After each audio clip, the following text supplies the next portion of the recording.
వేగమే జయమునందండి. జయ జయ యేసునాథుని యోధులందరూ వాసిగా నిటరండు, వేగమే వాసిగా నిటరండు. బాసురముగా ప్రభు జన్మము పాడి ఆశతోడరండు, వేగమే ఆశతోడరండు.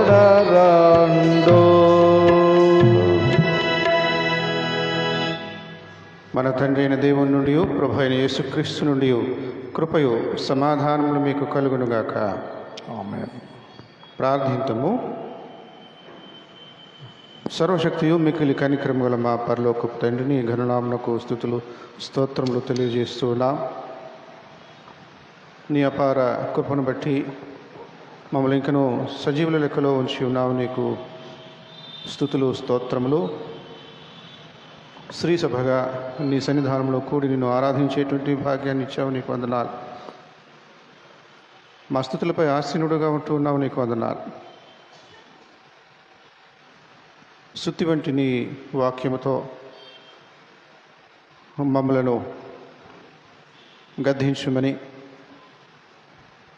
పాల వంటి నీ వాక్యముతో మమ్మలను పోషించుమని, వాక్యమై ఉన్నటువంటి నీవు, వెలుగై ఉన్నటువంటి నీవు, నీ వాక్యంతో మమ్మలను వెలిగించమని మా ప్రభును నీ ప్రియకుమారుడునైన క్రీస్తు నామమున నేను అడుగుచున్నాం తండ్రి. ఆమెన్.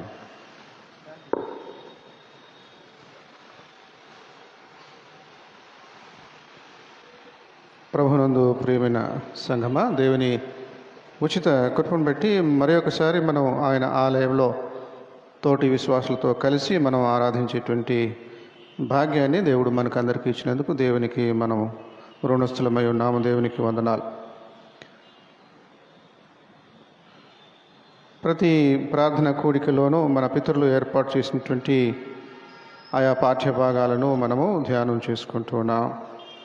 ఈ దినం కూడా విశేషమైనటువంటి పాఠ్య భాగాలను ధ్యానం నిమిత్తమై మన కొరకు అందించబడ్డాయి. బైబిల్లో ఒక మాట తరచుగా చెప్పుకుంటూ ఉంటాం, ఆశపడు ప్రాణమును తృప్తిపరిచేటువంటి దేవుడు మన దేవుడు అని. అదేవిధంగా అడుగుడి మీకు ఇయ్యబడును, వెదకుడి మీకు దొరుకును, తట్టుడి మీకు తీయబడి అనేటువంటి మాట కూడా మనం తరచుగా జ్ఞాపకం చేసుకుంటూ ఉంటాం. అయితే లోక సంబంధమైనటువంటి ఈవుల కొరకు అయినటువంటి అవసరాల నిమిత్తము, కొరతల నిమిత్తము ఈ మాటలు మనం ప్రయోగిస్తూ ఉంటాం. అడుగుడి మీకు ఇయ్యబడును అంటే మనకు లేనటువంటి వాటిని అడగమని చెప్పినట్లుగా. నిజానికి ఇది ఆత్మీయమైనటువంటి మాట. పరిశుద్ధాత్మ కొరకు మీరు అడగండి, పరిశుద్ధాత్మ వరం కొరకు అడగండి. ఈ రకమైనటువంటి ఉద్దేశంతో చెప్పబడినటువంటి మాటలు. కానీ మనం ఏం చేస్తామంటే లౌకికమైనటువంటి వాటి కొరకు వీటిని ఉపయోగిస్తాం. అదేవిధంగా మరి ఆశపడు ప్రాణమును తృప్తిపరచు దేవుడు అనేటువంటిది ఒకవేళ ఆత్మీయంగా మనము గ్రహించినట్లయితే నాకేమనిపిస్తుందంటే, మరి ఎంతమందికి ఇలా ఆశ ఉంటుందో తెలియదు, కానీ ప్రసంగం చివరిలో ఎంతమంది అయితే ఉంటారో ఉండబోతారో వాళ్ళందరూ ప్రసంగం ముందు కూడా ఉంటే ఎంత బాగుంటుంది. మొదటి నుండి వాళ్ళు వింటారు కదా, ప్రసంగానికి ఒక విలువ అంటూ ఉంటుంది కదా అని ఆశపడేటువంటి ప్రాణంగా ఉంటుంది నాకు ప్రతిసారి కూడా ఇలాంటి ప్రార్థన కూడికల్లో. మరి అది ఏ విధంగా తీరుతుంది? దేవుడు నా ఆశ ఎప్పుడు తీరుస్తాడు, ఎలా తీరుస్తాడు అని అంటే, గాలిలో దీపం పెట్టి దేవుడు అని అంటే మరి ఎలా? ఒకరికొకరు మనము సహకరించుకుంటూ దేవుణ్ణి పూజించాలి, గౌరవించాలి. నిన్ను వల్లే నీ పొరుగువాడిని ప్రేమించాలనే దానికి ముందుగా నీ దేవుడైన యెహోవాను నీ పూర్ణ మనసుతోనూ నీ పూర్ణ ఆత్మతోనూ ఈ విధంగా దేవుణ్ణి ప్రేమించాలి. కాబట్టి వీటిని మనం ఏ రకంగా అర్థం చేసుకుంటున్నామో ఎప్పటికప్పుడు మరి చెక్ చేసుకుంటూ ఉండాలి. అలా చేసుకుంటే నిజమైనటువంటి ఆలోచనతో, యథార్థమైనటువంటి ఆలోచనతో మనము చాలా విశేషంగా జీవించగలము, క్రైస్తవ సాక్ష్యాన్ని కలిగి ఉండగలము. అటువంటి క్రైస్తవ సాక్ష్యము మనలో లేదు. అటువంటి విశేషమైనటువంటి జీవితం మనలో లేదు.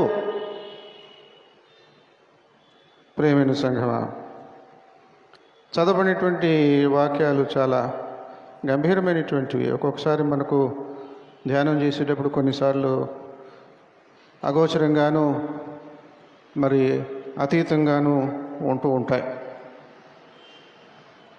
ఇక్కడ చదవబడినటువంటి పాఠ్యభాగాలు యేసుక్రీస్తుని గురించినటువంటి, యేసుక్రీస్తులో ఉన్నటువంటి దైవత్వాన్ని గురించి తెలియజేసినటువంటి మాటలు మనం చదువుతూ ఉంటాం. పాత నిబంధనలో ప్రవక్త అయినటువంటి యెషయా చెప్పినటువంటి ప్రవచన మాటలు,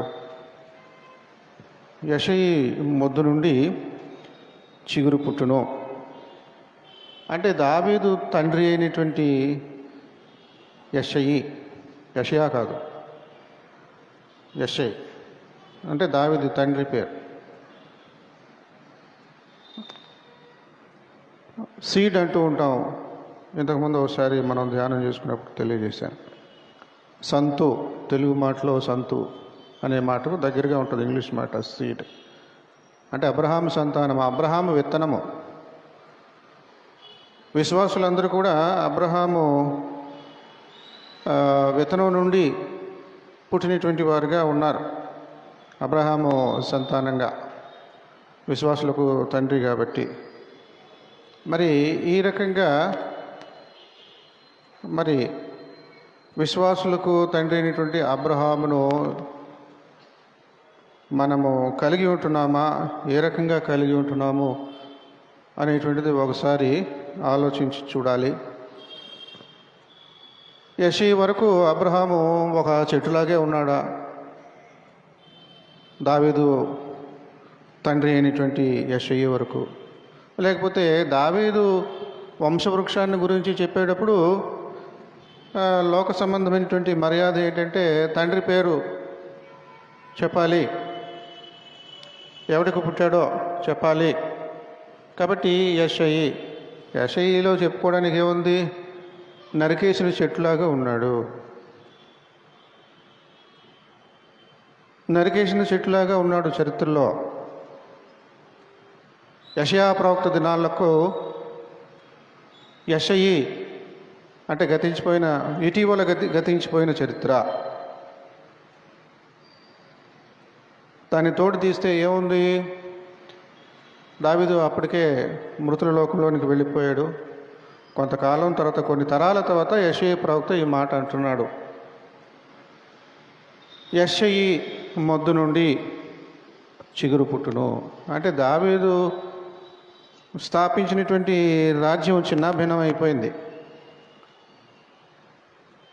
దావీదు స్థాపించినటువంటి రాజ్యము తరతరాలుగా ఉండిపోద్ది, శాశ్వతంగా ఉండిపోద్ది అని ప్రవచనాల్లో కూడా అక్కడక్కడ చూస్తాం. ఈ మాటకు అర్థం ఏంటన్నట్లుగా మనం చాలాసార్లు మరి కంగారు పడుతూ ఉంటాం.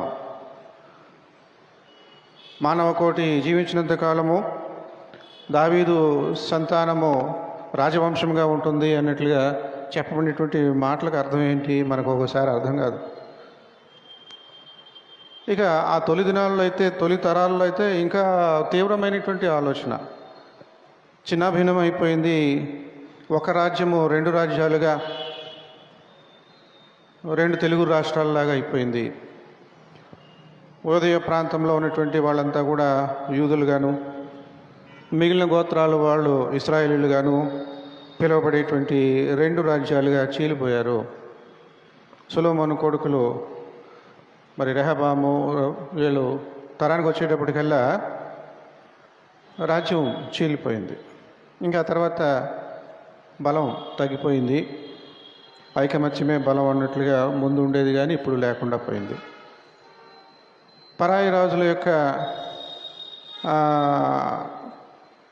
దండయాత్రను ఎదుర్కొనగలిగేటువంటి ఆ బలము వీగిపోయింది, తక్కువైపోయింది. ఆ రకంగా మొత్తానికి శత్రువుల బారిన పడుతూ ఉండేవారు. యెషయి వంశవృక్షం ఏమైంది? నరికివేయబడింది. చెట్టు నరికివేయబడింది. వంశవృక్షమే లేకుండా ఉన్నట్టుగా అయిపోయింది. దాని స్థితి ఇప్పుడు ఎలా ఉన్నది అంటే మొద్దులాగా ఉన్నది.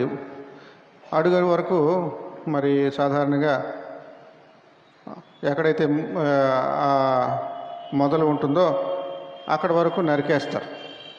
ఆ విధంగా నరికేసినటువంటి ఆ యెషయి మొద్దు నుండి చిగురు పుట్టును.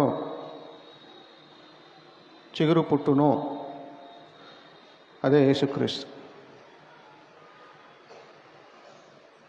మీరేమి కంగారు పడకండి, ఆందోళన పడకండి. మీరు ఇప్పుడు చూస్తున్నది మొద్దును. చెట్టు మీకు కనబడట్లేదు. చెట్టు కనబడట్లేదు, మీకు మొద్దే కనబడుతుంది. ఇక ఇంతే గతి. చెట్లు నరికివేయబడినటువంటి చెట్ల గతి ఇంతే కదా అన్నట్టుగా ఉంటుంది. కానీ ఆ నరికివేయబడినటువంటి చెట్టు నుండి కూడా ఉన్నటువంటి భూమిలో కనిపించకుండా పాతుకుపోయినటువంటి వ్రేళ్ల యొక్క సహాయంతో మళ్ళీ చిగురు పుట్టుకొస్తుంది.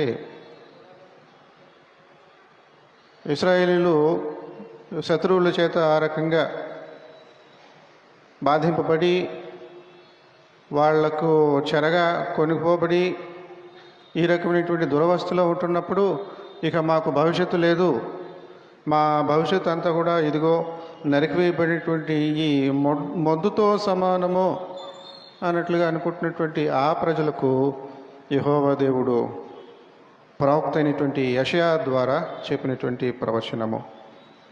యెషయి మొద్దు నుండి చిగురు పుట్టును. ఆ చిగురే యేసుక్రీస్తు ప్రభువారు. ఇక సువార్త పాఠ్యభాగంలో మనం చూసినట్లయితే ఆ చిగురును ఒక వృద్ధుడు తడుముతూ ఉన్నాడు. ఆ పసికందును, ఆ మాంసపు ముద్దను ఒక వృద్ధుడు తడుముతూ ఉన్నాడు, సంతోషిస్తూ ఉన్నాడు. మనకందరికీ తెలుసు, సిమియోను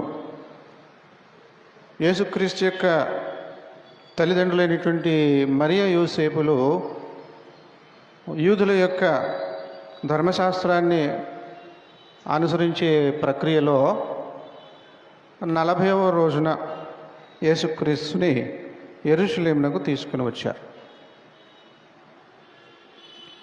8వ రోజున యేసుక్రీస్తు ప్రభువారికి సున్నతి చేయించారు. ఎక్కడ చేయించారో మనకు బైబిల్లో ఇవ్వబడలేదు. ఎక్కడైనా చేయవచ్చు. యాజకుడిని పిలిచి, పూజారిని పిలిచి ఇంటిలోనే చేయవచ్చు. లేకపోతే అక్కడ స్థానికంగా ఉన్నటువంటి మందిరంలోకి తీసుకుని వెళ్ళి అక్కడైనా చేయవచ్చు. 8వ రోజున అది జరిగింది. 40వ రోజున తల్లిదండ్రులు ఆలయానికి తీసుకుని వచ్చారు పసికందుని. ఆ పసికందుని, ఆ చిగురును ఈ సిమియోను అనేటువంటి మహాభక్తుడు ఎత్తుకొని ముద్దాడి, నా జీవితం ధన్యమైంది, ఎందరెందరికో లేనిటువంటి ఈ ధన్యత నాకొక్కడికి దక్కింది. ఎంతోమంది నా ముందున్నటువంటి వారు ఈ మెస్సియాను చూడాలి అని ఎదురు చూసి ఆయుష్ తీరిపోయి చచ్చిపోయారు. నాకు కూడా ఆయుష్ తీరిపోయి చచ్చిపోయేటువంటి స్థితికి వచ్చేసాను, చావడానికి సిద్ధంగా ఉన్నాను.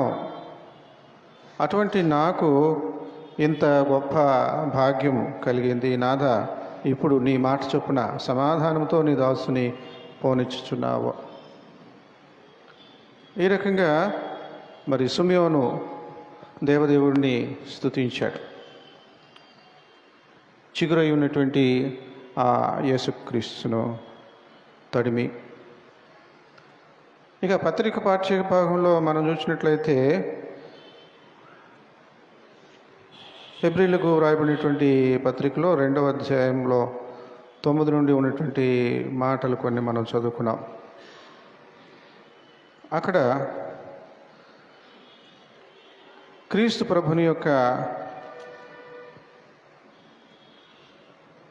స్వభావాన్ని వివరించేటువంటి మాటలు మనం చదువుతాం. స్వభావం అంటే ఏమిటి? మామిడి మొక్కను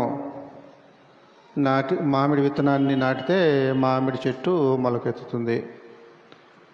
అది దాని యొక్క స్వభావము. చింతగింజలు, చింతపండు గింజలు ఉంటాయి కదా, చింతగింజలు మనం నాటితే చింత చెట్టు అది మొలకెత్తుతుంది. అదేవిధంగా యేసుక్రీస్తు ప్రభువారు పైలోకంలో ఉన్నటువంటి దేవుడు. ఆయన ఎలా పడితే ఎలా, ఏం కావాలంటే అలా చేసేవచ్చు. మనిషిగా కనిపించాలంటే మనిషిగా కనిపించుకోవచ్చు అన్నట్లుగా కొన్ని తప్పుడు బోధలు ఆది క్రైస్తవ సంఘంలో చాలా ఆందోళనకు, గలిబిలికి గురి చేసేవి. సరైనటువంటి అవగాహన ఏమిటి, ఈ యేసుక్రీస్తుని గురించి ఏ రకంగా గ్రహించాలి యేసుక్రీస్తుని అనే విషయంలో చాలామందికి మరి గలిబిలి పరిస్థితులు ఎదుర్కోవాల్సినటువంటి దినాలు అవి. అటువంటి పరిస్థితులలో హెబ్రీ పత్రికకారుడు చక్కగా తప్పుడు బోధలను మనసులో పెట్టుకొని వాటిని ఖండిస్తూ, వాళ్ళని ధైర్యపరుస్తూ, వాళ్ళను విద్యావంతులను చేయడానికి, వాళ్ళలో ఉన్నటువంటి అవిద్య, తెలివి తక్కువతనం అంతా కూడా తీసివేసి క్రీస్తు యొక్క తెలివిని, క్రైస్తవ బోధ యొక్క తెలివిని వాళ్ళు కలిగి ఉండేలాగా ఈ మాటలు చెప్తూ ఉన్నారు. ఇక్కడ ఎందుకు ఈ మాటలు చెప్పారు అని అంటే, ఆయన కూడా రక్తమాంసములలో పాలివాడాయను. మనం చదువుకున్నటువంటి పత్రిక పాఠ్యభాగంలో పత్రికకారుడు, హెబ్రీ పత్రికకారుడు తెలియజేస్తున్నాడు. ఆయన కూడా రక్తమాంసములలో పాలివాడాయను. బహుశా మీరు ఎప్పుడు విని ఉండరో, ఎవరైనా చెప్పుంటారేమో కూడా నాకు డౌటే. అదేంటంటే చక్కటి అంశము, టైటిల్ పెట్టుకోవచ్చు మనం ఒకవేళ ఈ ప్రసంగానికి. అదేంటంటే మఫ్టీ మెసయ్య. యేసుక్రీస్తు ఎవరంటే మఫ్టీ మెసయ్య. అది అంటే గబుకుని అర్థం కాదు అది కూడా, కానీ చాలా మంచి మాట అది. మారువేషంలో ఉన్న రాజు. యేసుక్రీస్తు ఎవరు అని అంటే మఫ్టీలో ఉన్న రాజు. మఫ్టీలో మనం ఎవరికి వాడతాం ఈ మాటలు? పోలీసు వాళ్ళకి వాడతాం. పోలీసు వాళ్ళు ఒక్కోసారి ఎక్కడైనా తేడాపాడా జరుగుతూ ఉన్నప్పుడు ఆ పోలీస్ డ్రెస్లో వెళ్తే అప్రమత్తమయ్యి ఏమి లేదు అన్నట్లుగా మళ్ళీ అంత మామూలు స్థితిని నటించే అవకాశం ఉంటుంది. కనుక అసలు ఉన్న వాస్తవాన్ని తెలుసుకునేదానికి పోలీసు వాళ్ళు మామూలు డ్రెస్లోనే, అందరిలాగానే సివిల్ డ్రెస్లో వచ్చేస్తారు. ఆ విధంగా మరి పోలీసు వాళ్ళ ఉండి వాళ్ళ డ్యూటీ నిర్వహించడానికి పోలీసు డ్రెస్ వేయకుండా, డ్యూటీలో ఉంటే పోలీస్ డ్రెస్లో ఉండాలి, పోలీస్ డ్రెస్ వేయకుండా పోలీస్ డ్యూటీ చేయడము మఫ్టీలో ఉన్నటువంటి పోలీసులు అంటారు. యేసుక్రీస్తు ప్రభువారు మఫ్టీ మెసయ్య. మెసయ్య అంటే సింహాసనం ఉండాలి, మెసయ్య అంటే కిరీటం ఉండాలి, మెసయ్య అంటే సైన్యం ఉండాలి, రారాజు. కానీ యేసుక్రీస్తు ప్రభువారు మఫ్టీ మెసయ్య అని అంగీకరించలేక చాలామంది దౌర్భాగ్యులుగా మిగిలిపోయారు మానవ చరిత్రలో. మఫ్టీ మెసయ్యను అంగీకరించలేనటువంటి వారు. ఎందుకంటే మఫ్టీలో ఉన్నాడు. పోలీస్ డ్రెస్ వేస్తేనే నేను పోలీసుడని ఒప్పుకుంటాను. రక్తమాంసములో కూడా ఆయన కూడా రక్తమాంసములలో పాలివాడాయను. లేదు, దేవుడు కదా, దేవుడిలా కనబడితేనే నేను ఒప్పుకుంటాను. దేవుడు కదా ఈ శ్రమలన్నీ ఎందుకు రప్పించాలి? శ్రమలు రప్పించకుండా, శ్రమల్లోనికి నన్ను పంపించకుండా సంతోషం 100% సంతోషం ఇచ్చేవాడే దేవుడు. ఈ రకంగా వాదిస్తూ ఉంటాం మన తెలివితేటలతో. కానీ మన దేవుడు మఫ్టీ మెస్సియా అనేటువంటి సంగతిని మనమైతే ఒకవేళ విశ్వాసులముగా ఒప్పుకుంటామేమో, కానీ మరి విశ్వాసులు కానివారు, క్రైస్తవులు కానివారు ఎంతవరకు దీన్ని ఒప్పుకుంటారు, దీనికి సమ్మతిస్తారు అనేది పెద్ద ప్రశ్న. అన్నీ వ్యతిరేక కార్యాలే, అందులోనే నిరూపణలు ఉన్నాయి, రుజువులు ఉన్నాయి. అన్నీ వ్యతిరేకమైనటువంటివే. ఆ వ్యతిరేకతలలో నుండే రుజువులు ఉన్నాయి. రూపించడం తెలుసు కదా, ఒక మట్టిని ముద్దను తీసుకొని దానికి ఒక రూపాన్ని చేస్తే అది రూపించడం అంటారు. నిరూపించడం అంటే రుజువు చేయడం అన్నమాట. ఈ మట్టి ముద్ద ఇది ఒక చక్కటి అందమైనటువంటి స్త్రీ ఈ మట్టి ముద్దలో ఉన్నది అని ఆ శిల్పకారుడు, ఆ కుమ్మరి అంటాడు. అప్పుడు నువ్వు దానికి ఒప్పుకోవాలి. వాడి యొక్క నైపుణ్యానికి బట్టి, వాడి యొక్క ఆలోచనను బట్టి, వాడి తెలివితేటలను బట్టి ఒప్పుకోవాలి. కానీ ఒప్పుకునే స్థితిలో మనం ఉండం. ఇది ఒక మట్టి ముద్ద మాత్రమే. ఆ మట్టి ముద్దను నిరూపిస్తాడు. అందమైనటువంటి స్త్రీ యొక్క రూపం ఇందులో ఉన్నదని నిరూపిస్తాడు. మన తెలివితేటలు ఎంతసేపు ఆ మట్టి ముద్దను చూసి అక్కడితోనే ఆపుకుంటాం. మరి తత్వవేత్తలు ప్రపంచమంతటా మహా మేధావులు రకరకాలైనటువంటి ఆలోచనలు ప్రపంచానికి ఇచ్చారు, వివరించారు. అందులో ఒక మాట ఈ సందర్భంగా మనం ఏమి తీసుకోవచ్చు అంటే, ఒక మేధావి చెప్పినటువంటి మాట, ఒక రాతిని, ఒక బండను మనం తీసుకుంటే ఆ బండ నీ సొంతం చేసుకోవాలి అని అంటే ఆ బండను ఆశాంతము ఆ రకంగానే తీసుకుంటే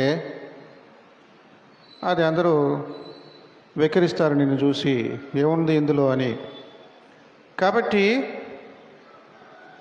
నీకు అవసరం లేనిటువంటివన్నిటినీ కూడా యూ హ్యావ్ టు చాప్, ఏమంటారు,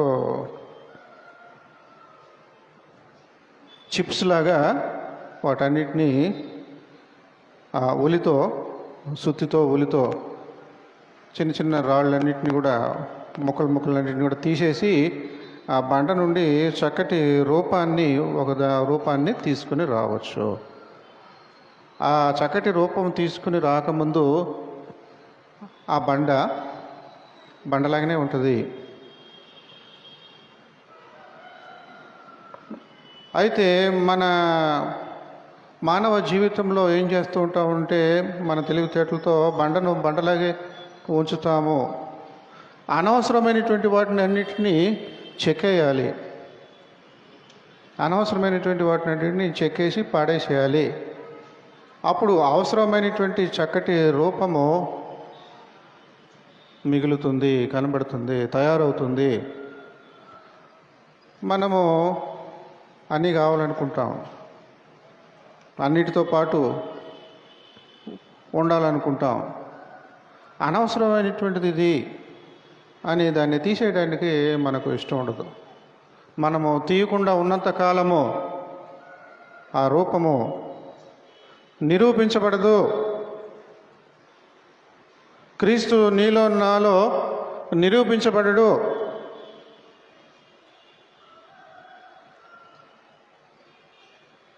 ఆయన కూడా రక్త మాంసములలో పాలివాడాయను.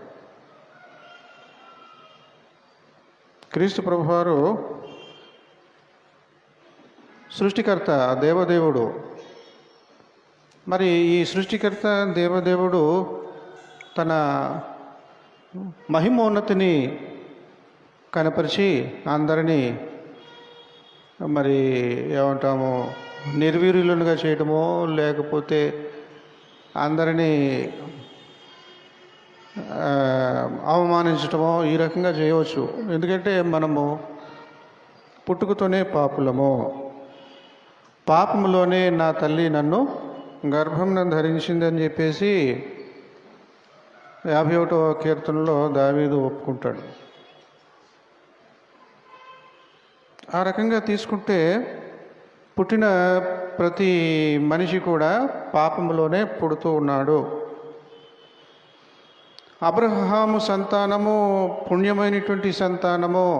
ఎందుకంటే సున్నతి పొందినటువంటి యెహోవా నామము పేరిట సున్నతి పొందినటువంటి సంతానము కాబట్టి ఈ కళంకము వాళ్లకు లేదు అని వాళ్ళ భావన. పాపపు కళంకము లేదు అనేటువంటి భావన. కానీ మోషే దినాల నుండి దేవుడు వాళ్లకు ఒకటి నేర్పించాడు. జన్మ పాపము, కర్మ పాపము, వీటన్నిటిని మీరు ఎప్పుడు కూడా ఒప్పుకుంటూ ఉండాలి. ఇక్కడ తల్లిదండ్రులు యేసుక్రీస్తు ప్రభువారిని యెరూషలేమునకు తీసుకొని వచ్చారు. యెరూషలేం దేవాలయానికి తీసుకొని వచ్చారు.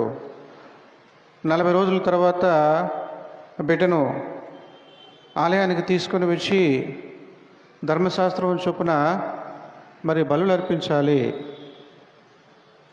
గొర్రెపిల్లను అర్పించాలి. పేదవాళ్ళు అయితే మరి పావురపు పిల్లలను, గువ్వలను అర్పించాలి. ఆ రకంగా వీళ్ళు పేదవారు కనుక యేసుక్రీస్తు తల్లిదండ్రులు ఆ బిడ్డకు 40వ రోజు వచ్చినప్పుడు ఆలయానికి తీసుకుని వచ్చి ఇవి అర్పించారు. యేసుక్రీస్తు ఎవరు? దేవుడా? యేసుక్రీస్తు దేవుడు అంటే దేవుని యొక్క లక్షణాలు అవన్నీ వేరేగా ఉంటాయి. పైలోకంలో ఉంటాడు, అసలు ఇక్కడికి రాని కూడా రాడు. ఆ తేజస్సుతో ఇక్కడికి వస్తే మొత్తం మాడి మసి అయిపోతారు. మరి డీజీపీ లేకపోతే గవర్నరు, పోలీస్ శాఖకు, రెవెన్యూ వాళ్ళకి, వీళ్ళందరికీ కూడా అధిపతి, కలెక్టరు, గవర్నరు, రాష్ట్రపతి వీళ్ళు కనబడ్డారంటేనే వాళ్ళ చుట్టూ ఆ పరివారం ఉంటారు, సెక్యూరిటీ ఫోర్స్ ఉంటారు. అంత విశేషమైనటువంటి వాళ్ళు. మరి మామూలు ఒకవేళ పోలీసు డిపార్ట్మెంట్ తీసుకున్నా ఆ డిపార్ట్మెంట్కు తగినటువంటి దుస్తులు, యూనిఫామ్స్ ఉంటాయి. ఆ యూనిఫామ్ ఉన్నది కాబట్టి మనం గుర్తిస్తాం ఈయన ఎస్ఐ, లేకపోతే ఈయన ఎస్పీ, డిఎస్పీ, డీజీపీ, ఇలా మనం గుర్తించగలుగుతాం. అదే డ్రెస్ లేకుండా ఉన్నారనుకోండి, యూనిఫామ్ పోలీసు వాళ్ళు డ్రెస్ వేయకుండా మామూలు డ్రెస్లో ఉన్నాడు అనుకోండి, గుర్తించలేము. కాబట్టి క్రీస్తు ప్రభువారు ఈ 40వ రోజు వచ్చినప్పుడు తల్లిదండ్రులు యెరూషలేం దేవాలయానికి తీసుకొని వచ్చారు. ఇప్పుడు ఈయన మనిషా, దేవుడా? ఏమిటి?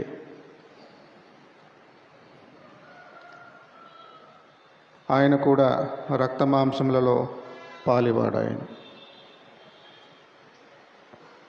మఫ్టీ మెస్సయా, మఫ్టీ మెస్సయాగా ఉన్నాడు. మనము గుర్తించలేనిటువంటి స్థితిలో ఉన్నామేమో.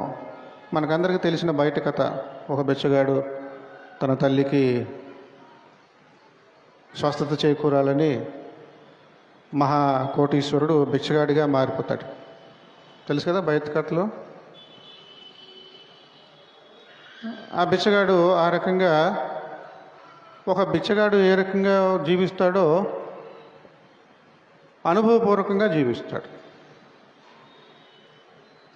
అనుభవపూర్వకంగా జీవిస్తాడు. 100% క్లైమాక్స్కి వచ్చేటప్పుడు కూడా అదంతా చూపిస్తాడు. ఎన్ని రకాలుగా ఇబ్బందులు పాలవుతాడో అది మెయింటైన్ చేయడానికి. ఒక మహాకోటీశ్వరుడు బిచ్చగాడుగా మఫ్టీలో ఉండడానికి అన్నట్టుగా.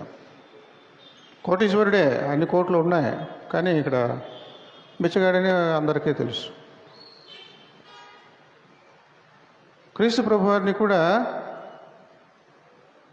ఒకవేళ అన్యులు, క్రైస్తవులు కాని వారు బిచ్చగాడిని చూసినట్టుగానే చూస్తున్నారు. యేసులో ఉన్నటువంటి ఆ దేవుణ్ణి చూసేటువంటి స్థితిలో లేరు. విశ్వాసం అంటే అదే. చూసి నమ్మిన వారి కంటే చూడక నమ్మిన వారు మరింత ధన్యులు. కాబట్టి యేసుక్రీస్తు ప్రభువారు జన్మం అనేటువంటిది, జీవితం అనేటువంటిది అన్ని వ్యతిరేకాలతో కూడినటువంటివే. హేరోదు దగ్గరికి వెళ్తారు, యేసుక్రీస్తు దగ్గరికి రావడం వాళ్ళకి తెలియదు, ముందు హేరోదు దగ్గరికే వెళ్తారు. తర్వాత రాజు దగ్గరికి తీసుకొని వచ్చేటువంటి మర్యాదలు బంగారము, సాంబ్రాణి, బోళము. ఆయన ఏం చేసుకుంటాడు? పశువుల తొట్లో గతి లేక, అక్కడ తల్లిదండ్రులకి సత్రంలో కూడా స్థలం లేక ఉన్నటువంటి వాళ్ళకి తీసుకొని, ఇదిగో అమ్మ బంగారం, ఇదిగో బోళం, ఇదిగో సాంబ్రాణి అని చెప్పి ఏం చేస్తారు? రాజమందిరంలో రాజులను మర్యాద చేయడానికి ఇచ్చేటువంటి వస్తువులు అయ్యి. ఒక రాజుని ఆ రోజుల్లో చాలా తరాలు కూడా ప్రత్యక్ష దైవం అని భావించేవారు. అంటే కనిపించే దేవుడు, ఆ దేవుడు ఎవడో మనకు తెలియదు, కనబడ్డు, కానీ ఆ దేవుడి యొక్క ప్రతినిధి, ఆ దేవుడే ఈ రూపంలో ఉన్నాడు అని చెప్పేసి రాజును దేవుడిగా గౌరవించడం మాత్రమే కాదు, పూజించేవారు. యూదుల రాజు ఎక్కడ? ఆయనను పూజించుటకు మేము వచ్చాము. కాబట్టి ధూప దీప నైవేద్యాలు ఉంటాయి ఆలయంలో దేవుణ్ణి పూజించేటప్పుడు. కాబట్టి ధూపం అంటే ఈ సాంబ్రాణి, ఆ బొగ్గుల్లో, ఆ వేడి బొగ్గుల్లో సాంబ్రాణి వేస్తే అది పొగ చక్కటి సువాసనతో, ఆరోగ్యాన్ని ఇచ్చేటువంటి వాసనతో ఆ పొగ అలా పైకి వెళ్తుంది. దాని సూచనగా ఏమంటారు? మనము మానవుల యొక్క ప్రార్థనలు, విజ్ఞాపనలు అవన్నీ కూడా ధూపంలాగా అలాగా దేవుని సన్నిధికి వెళతాయి. దేవుణ్ణి ఆ రకంగా ప్రార్థిస్తామో, దేవుణ్ణి ఆ రకంగా గౌరవిస్తామో, అదే గౌరవము రాజులకు కూడా ఇచ్చేవారు. రాజప్రాసాదంలో కొలువు తీరినప్పుడు, అంత మీటింగ్ ఉన్నప్పుడు, మంత్రులు, ప్రధానమంత్రి వాళ్ళందరూ అక్కడ కొలువు తీరినప్పుడు, రాజుగారు ఇక ఆ సింహాసనాసీనుడైనప్పుడు ముందు రాజుగారికి చేయవలసిన మర్యాద చేస్తారు. అక్కడ అర్చకులు ఉంటారు, పూజారి, వాళ్ళందరూ కూడా చేసిన తర్వాత అప్పుడు వ్యవహారంలోకి, డిస్కషన్లోకి, తీర్మానాలు ఇవన్నీ కూడా అన్నీ చేస్తూ ఉంటారు. క్రీస్తు ప్రభువారిలో ఏం చూసి ఇంకా ఇచ్చారు ఇప్పుడు? అరే పూరిపాకులో ఉన్నాడు కదా, ఇలాంటి వాడికి ఎందుకు ఇవ్వడం అని వాళ్ళు ఆగారా? ఆగలేదు. మఫ్టీలో ఉన్న మెస్సయ్యను గౌరవించారు, మఫ్టీలో ఉన్నటువంటి డీజీపీని గుర్తించారు. ఆయన కూడా రక్త మాంసలలో పాలివాడు. ఆయన మనలాగా మఫ్టీలో ఉన్నాడు యేసుక్రీస్తు ప్రభువారు. గుర్తించే స్థితిలో ప్రతి ఒక్కడు ఉండాలని దేవుడు ఎదురు చూస్తున్నాడు.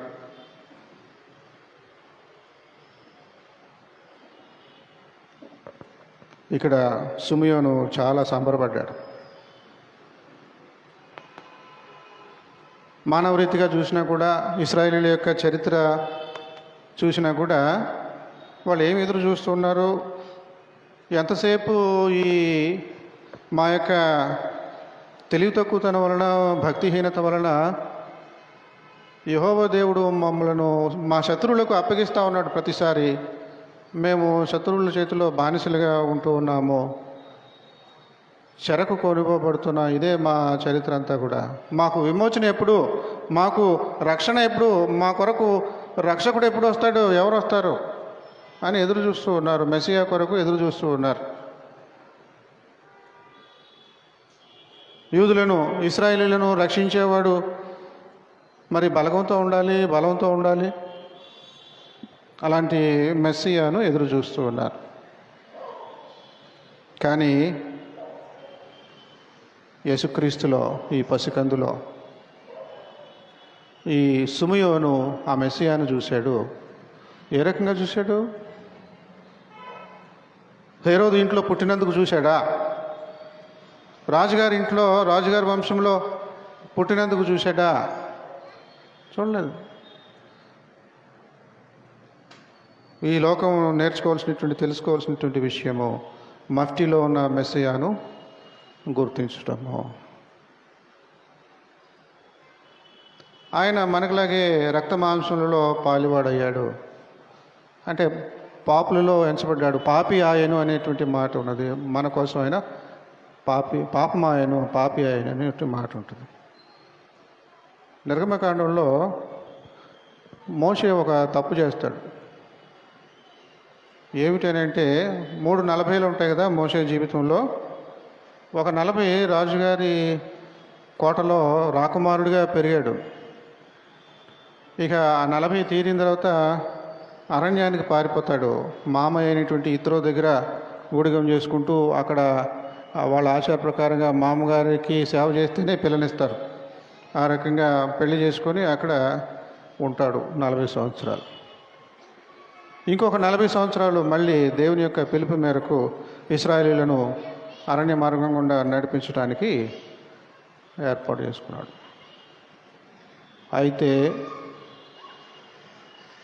ఈ పితోము రామశేషు అనేటువంటి ప్రాంతము, ఐగుప్తులో ఇశ్రాయేలీలు కాపురం ఉన్నటువంటి ప్రాంతము, ఆ ప్రాంతంలో అది ఒక పేటలాగా అనమాట. ఇశ్రాయేలీలు ఉండేటువంటి పేట అంటే చిన్నది, కానీ అవి పెద్ద పట్టణాలు. అక్కడ వీళ్ళు ఎక్కువ మంది ఉండేవారు. ఉన్న వాళ్ళందరూ కూడా అక్కడ ఉండేవాళ్ళు. అయితే ఇప్పుడు ఈ 240లో పారిపోయి వచ్చేసి మామైనటువంటి ఇతరు దగ్గర తలదాచుకుంటూ 40 సంవత్సరాలు గట్టిన దినాలలో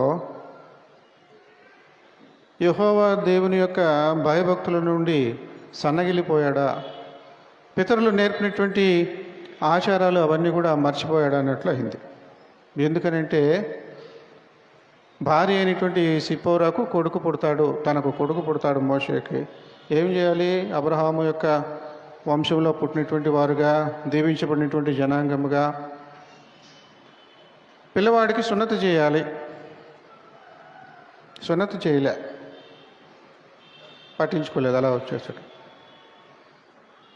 యెహోవా దేవుడు మోషే మీదకి వచ్చేస్తున్నాడు చంపడానికి.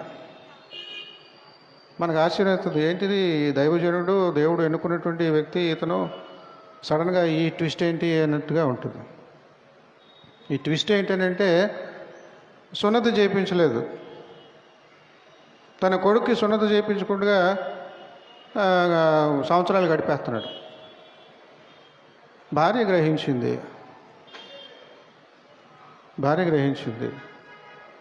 దీనికి విరుగుడు ఏమిటి? రక్త మాంసములో నా కొడుక్కి సున్నతి చేయాలి అని చెప్పేసి ఆ మగవారికి చేసేటువంటి ఆ శిష్ణము, ఆ తోలు ముక్క కత్తిరించి అక్కడ ఎదురుగా పడేస్తుంది. మోషే ఎదురుగా పడేస్తుంది. అంటే యెహోవా దేవుడికి మోషేకి మధ్యలో పడేస్తుంది.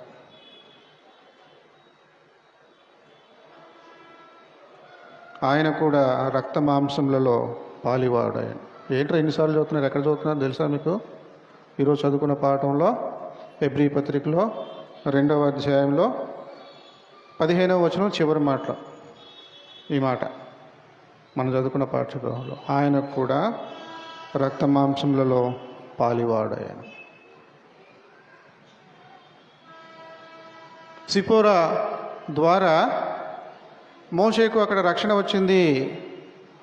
ఏమిటనంటే ఈ రకంగా మనకు పుట్టినటువంటి ఈ మగ శిశువును సున్నతి చేయడం ద్వారా నీవు నాకు రక్త సంబంధమైనటువంటి పెనిమిటివైతివి అనే మాట చెప్తుంది.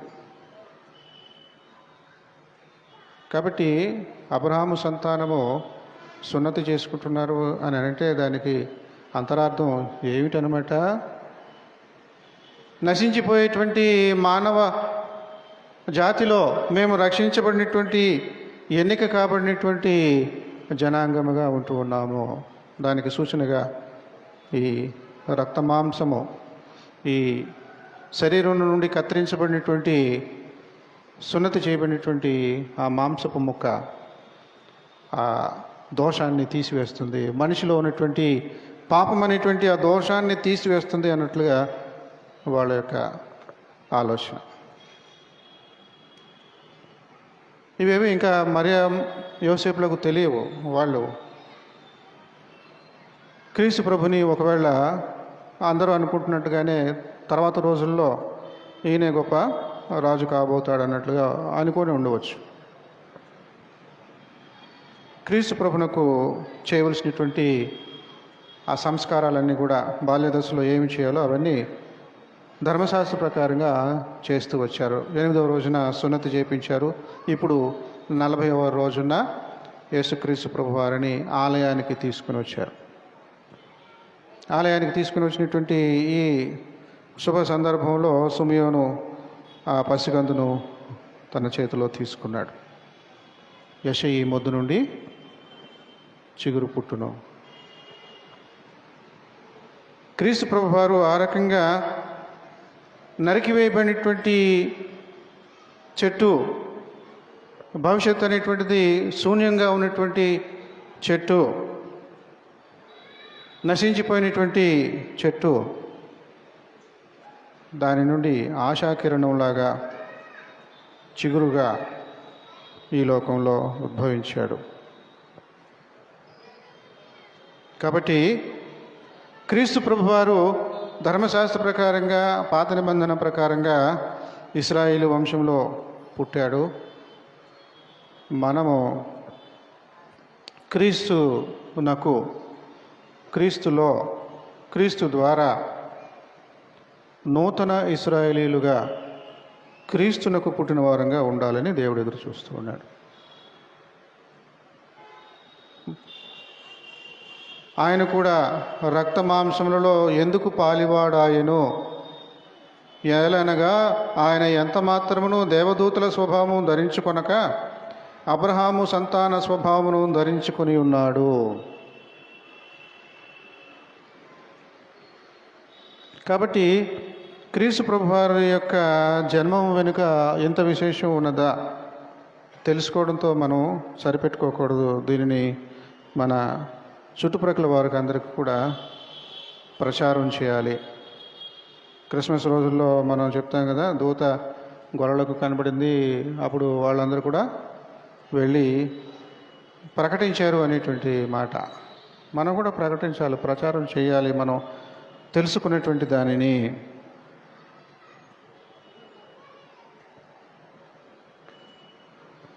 క్రీస్తు ప్రభు వారు దేవదూతల స్వభావంతో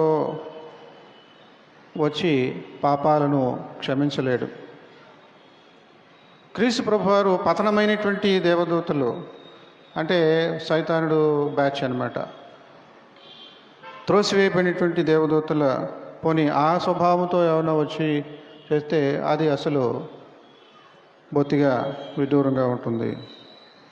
కానీ క్రీస్తు ప్రభువారు మానవ స్వభావంతో పాప క్షమాపణ అందించాడు.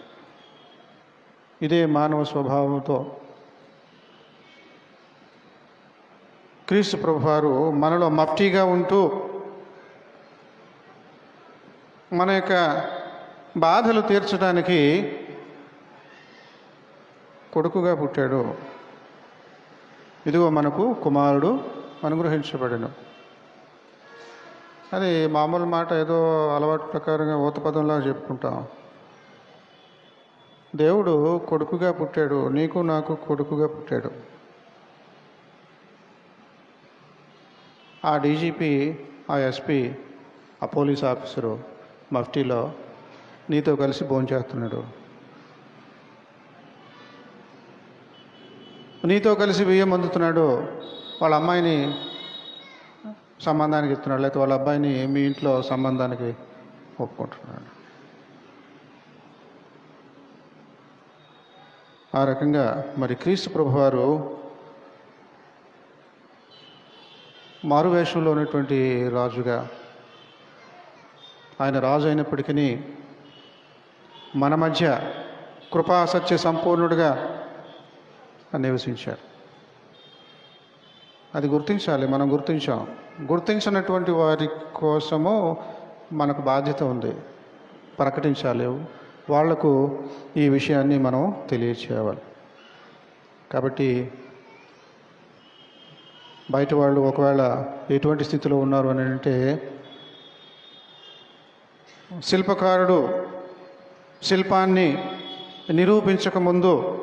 రూపించకముందు ఉన్నటువంటి బండలాగానే వాళ్ళు మిగిలిపోతారు.